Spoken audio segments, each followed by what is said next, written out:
Hello বন্ধুরা, গিয়েছিলাম আপনার আজকে পাতায়া, এটা কি বলে, ইমিগ্রেশন অফিসে রিএন্ট্রি ভিসা করার জন্য। কিন্তু আর হলো না, আজকে খেয়াল ছিল না, আজকে তোদের বন্ধ, 3 দিন বন্ধ সংক্রান্ত উপলক্ষে। আমি থাইল্যান্ড আসছি 12 তারিখে।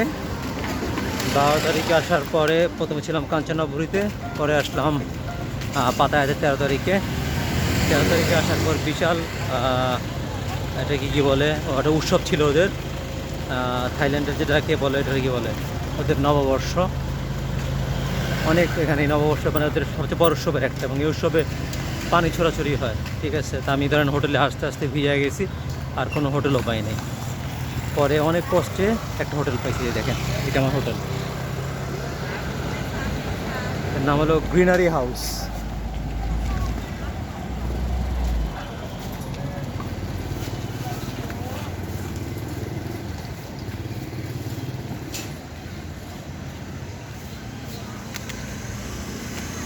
গ্রিনারি হাউস সহিবুয়াখাতে, ভাড়া 650 বাত। তাও এই হোটেল পাইতে পাইতে আমার ধরুন কাপড় চোপড় সব ভিজে গিয়েছিলো পানি উৎসবের কারণে। এই আমার হোটেলের নিচে কার পার্কিং প্লাস হোটেলের কি বলে, হোটেলের মানে সামনে ফ্রন্টে যে বার, প্লাস এখানে খাবারের মানে যারা বার বিয়ার টিয়ার খাবে অথবা বসবে, অথবা বাইরে থেকে লোক আসবে, তারা এখানে বসে বিয়ার টিয়ার খাইতে পারে অথবা কফি টফি খাইতে পারে। এক হোটেল ভালোই, খারাপ না। তো হোটেলের ভাড়া পড়ছিল আমার 650 বাত। 650 বাত, এর মধ্যে আবার ইনক্লুডিং ব্রেকফাস্ট আছে। আর এই হোটেলের একটা জিনিস প্রথমে আমি বুঝতে পারি নাই। আমি প্রথমে রুমের মধ্যে গিয়ে দেখি লকার নাই, পরে দেখলাম যে লকারটা হইলো ওদের নিচে, একেবারে নিচে সবার লকার আছে, সবার রুম নাম্বার দেওয়া সহ। মানে চাবি দিলেই, চাবি দিয়ে দেবে আপনার রিসেপশন থেকে, জাস্ট ব্যাগ ট্যাগ যা কিছু জরুরি, মানে ডলার টলার পাসপোর্ট ওগুলো সব ওখানে রাখতে পারেন। তবে সংক্রান্ত নিয়ে তো বিশাল বড় সংক্রান্তে তো ভিজে গেছি পুরো এমন অবস্থা যে পাসপোর্টও মানে ভিজে ভিজে অবস্থা। পরে এক হোটেলে ঢুকে রিকোয়েস্ট করছি যে ভাই আমারে রুম না দিতে পারো, অন্তত একটা পলিথিন ব্যাগ দাও। ঠিক আছে, একটা পলিথিন ব্যাগ দাও যেন আমি আমার পাসপোর্ট ব্যাগ ট্যাগ রাখতে পারি, মানে পাসপোর্টের ভিতরে যা জিনিসপত্র আছে, এই ব্যাগের মধ্যে যা জিনিসপত্র আছে। পরে একটা মহিলাটা বিশাল বড় একটা পলিথিন দিছে। পলিথিন দেওয়ার পরে আমি একেবারে পাসপোর্ট সহ যত কাপড় চোপড় আছে সব এটার মধ্যে রাখছি। রাখার পরে তারপর আবার একটা হাঁটার পরে রুম পাইছি, এখন রুমে আসলাম। এটা খুলি আমি, রুম নম্বর হলো 301। আবার দেখাই, 301 নম্বর রুম, লিফটের 3-এ। অনেক হোটেলে যেমন আপনার ওই কী বলে কার্ড থাকে দরজা খোলার জন্য, কিন্তু এটা জাস্ট এই টাইপেরই চাবি। তো তারপর যে ঘটনা থেকে শুরু করি, তারপর আপনার গেলাম যেটা বলে, এটা কী বলে, বারবার সব কথা বলতে ভুলা যায়। পরে অনেক কষ্টে একটা হোটেল পাইলাম 650 বাত দিয়ে, সইবুয়াখার একবার লাস্টে সানডে মার্কেটের পাশে। ভাড়া একটু বেশি, কিন্তু এই কারণ হলো এই সংক্রান্তদের উৎসব, এই সময় হোটেল পাওয়াও খুব টাফ। ধরেন সব হোটেলই মোটামুটি ফুল থাকে, কোন হোটেলই পাওয়া যায় না। তো আমি অলরেডি আসার পথে যে সময় পাতায় বাস স্ট্যান্ডে নামছি, ওখান থেকে নেমা হুন্ডা দিয়া আমি আগের যে হোটেল, ওই হোটেলে গেছিলাম। ওখান থেকে শুরু হওয়ার পরে সম্পূর্ণ যতগুলো হোটেল দেখছি প্রায় 16-17টার আরও বেশি, একটাও খালি নেই। আর ভাই এই ফাঁকে যায় আমার অবস্থা তো পুরো শেষ। যে দিক দিয়ে যাই পানি মারতেছে, এই গাড়ির মধ্যে দিয়ে পানি মারে, তারপর বারের মধ্যে দিয়ে পানি মারে। আমি তো তাড়াতাড়ি জাস্ট ব্যাগ পাইছি, এটা ভাগ্যের বিষয় আমার। পরে যাও এই রুমটা পাইলাম, তো যাক রুমটা আপনাদের দেখাই। দেখানোর আগে রুমটা একটু অপরিষ্কার আছে, ঠিক আছে, তারপর একটু দেখাই।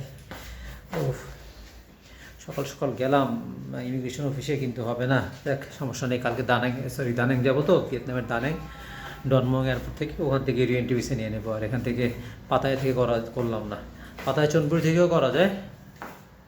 তা ভাবলাম যে এয়ারপোর্টের সময় নষ্ট না করে একবারে পাতা থেকে করে নিয়ে যায়।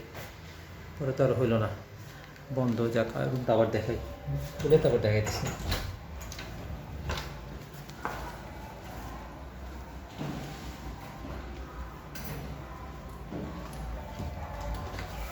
রুমটা একটু অগোছ হলো, সরি ফর দ্যাট।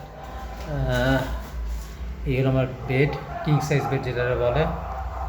পাশে একটা এটা পাশে একটা টেবিল, বেড টেবিল যেটা বলে। পাশে ল্যাম্পও আছে। এইটা ধরেন আপনার রাত্রেবেলা আপনার এটাকে কী বলে, লাইট টাইট অফ করে দিয়ে এটা জ্বালায় বইটই পড়তে পারেন, ঠিক আছে। একটা আলমিরা আছে, তারপর দুটো চেয়ার দেওয়া, টিভি তো আছেই, এসি রুম অবশ্যই, ফ্রিজ আছে, এটা একটা টেবিল। আর সাথে হলো ধরুন একটা দেখানোর আগে একটু জানালাটা অফ করে, বারান্দাটা অফ করে নিলে বাইরে থেকে সান পড়তেছে, তো সান পড়লে ক্যামেরার ইটা ভালো হয় না। লাইটটাও জ্বালাই, লাইটটা জ্বললো না। আর একবার রুমটা দেখায় ভালো করে তার। এই যে বেড, এই বেড টেবিল, আলমারি,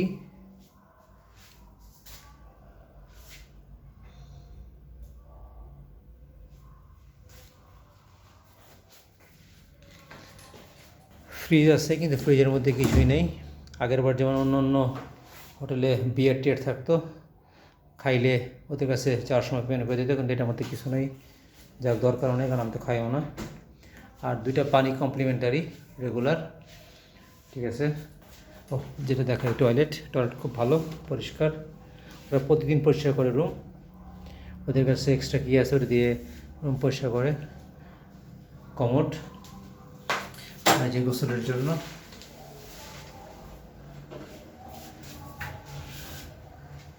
বারান্দাটা দেখে, এই যে বারান্দা, আস্তে আস্তে চলি, এই যে বারান্দা, বারান্দার মধ্যে আমার জুতা শুকাইতে দেওয়া আছে, কারণ ওই জুতো তো ভিজে গেছিলো। আপনার কি বলে, জুতা এমনভাবে ভেজা ভিজছে, কালকে তো শুকাইতে পারি নাই, অর্ধেক শুকাইছি, পরে বিচে গিয়া 1 ঘন্টার মতো বসেছিলাম, এই কাঠফাটা রোদের মধ্যে বিচের মধ্যে জুতো দিয়ে বসে রয়েছি, ওখানে শুকাইছে। আজকে মনে দেখিস অলরেডি শুকানোর কথা। চলেন বারান্দায় যাই, প্রথমে বারান্দায় যাই। এই বারান্দায় এটা বসার চেয়ার, বেসিন আছে দেওয়া। আর এই হইল আপনার আমার হোটেল থেকে, হোটেল রুম থেকে ভিউ বাইরের।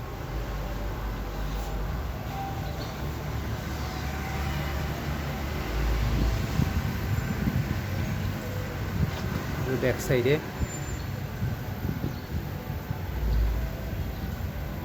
এটা মনে হয় কোনো বাসা, পাশে হোটেল, নিচে সুইমিং পুল আছে ওদের। হোটেলটার নাম দেখতে হবে।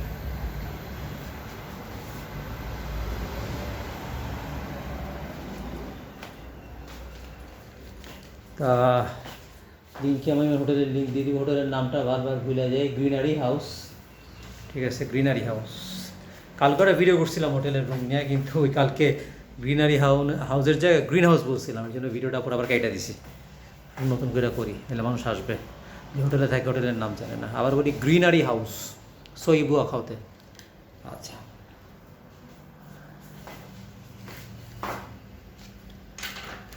যা হোক, ক্লান্ত পরিশ্রান্ত। সবার কথা হইলো যে সকাল সকাল 8:30টার সময় ইমিগ্রেশন খুলে গেলাম, কিন্তু বন্ধ, কিচ্ছু করার নাই। গুগলে দেখছিলাম খোলা, কিন্তু আসলে গিয়ে দেখলাম বন্ধ। ওখানে নোটিশ টাঙ্গাই দেওয়া আছে, আজকে বন্ধ থাকবে, কালকে খুলবে, তার কিছু করার নাই আর।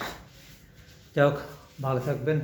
আর যদি কালকে বলছিলাম তোকে যে কালকে চলে যাবো গিয়ে, পরশু দিন তোমার ফ্লাইট ভিয়েতনামের উদ্দেশ্যে, কালকে যদি চলে যাই তাইলে কালকে তো ইমিগ্রেশন নাও করা হইতে পারে, শিওর না। আমি বলছি করবো না, একবারে এয়ারপোর্টে গিয়ে করবো, তারপরেও যদি ঠিক ঠিকানা নাই করতেও পারি। যদি সকালে তাড়াতাড়ি হয়ে যায় তাহলে করবো, কারণ এটা আবার 12টার সময় ছেড়ে দিতে হবে, 12টার উপরে গেলে আমার আবার এক্সট্রা খরচ, ঠিক আছে। আর ব্যাংককে যেতে হবে না, দেখি ডনমুয়াং হোটেলের, সরি ডনমুয়াং এয়ারপোর্টের আশেপাশে কোনো হোটেল পাই কি না।